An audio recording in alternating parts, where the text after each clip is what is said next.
Joe said, so real question, if dragons are spawned of elements, which are spawned from Azeroth the Titan, why do the Titans need to infuse them with Titan magic? Well, Joe, I think you just got to the heart of the issue. Yeah, well, I mean, Joe immediately followed up by, saying unless Azeroth was never actually a Titan world seed or is a Titan plus something else, they want to swear it toward order. I think the prevailing theory is that all of the stuff about world souls being Titans by design or by default is actually not true, and that world souls are more, this could become anything. Raw potential, in a way. And it's how do we make this into what we want? The idea of if the old gods took control, then it wouldn't be a void corrupted Titan.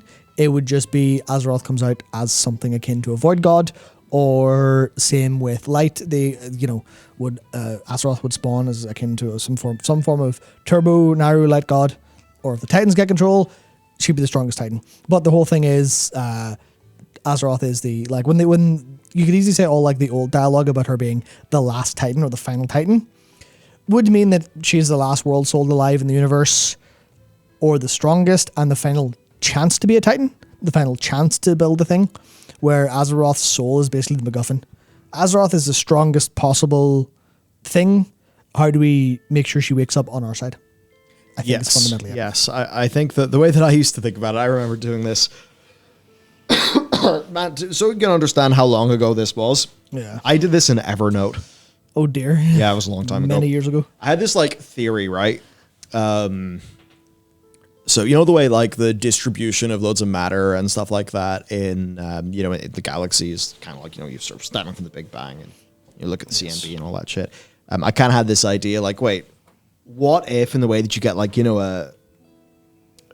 varying levels of density of matter, right? In the universe. What if it's kind of like that here, but that we see it in the material plane as planets, but there's also all the other planes, and the world soul is kind of representing all of the kind of the magics and all that different shit, right? Yeah. So we see the material plane, but there's there's more. There's an unseen world, which I mean.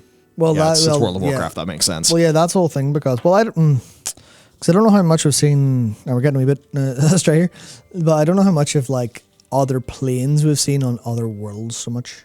Yeah, because there's a lot of there's there's the Emerald Dream, there's all of the elemental planes that were created on Azeroth and stuff like that. Now, as Blue 566 super dust to point out, I don't think the elements came from world souls. Draenor had elements. But no world soul. Yeah, that's where those are there.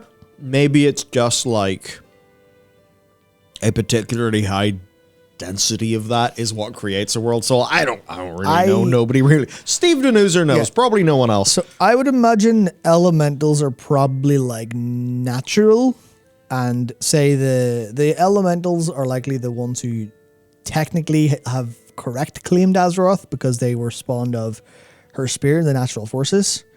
But then, because assuming that we're still canon about the old gods been hurled across the universe and landing on planets, then that would imply that obviously the Naru and the light came from an external source as well. Obviously they crash land on the planet and stuff. The void gods or the old gods did the same, so that's an external force as well.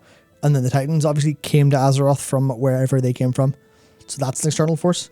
So we could argue that the elements were likely a case of natural evolution from spirit taking different forms through whatever form of weird magic shit happens there. And then all these other forces are coming on, but hey, you're a very powerful planet. We want to corral you into doing what we need you to do, being what we need you to be, etc., etc. It's basically Azeroth is the biggest final war zone of all for all of the elements and forces fighting each other. But the elements are there the whole time, and if you follow the naturalistic fallacy, they're right. The primalists are the good guys.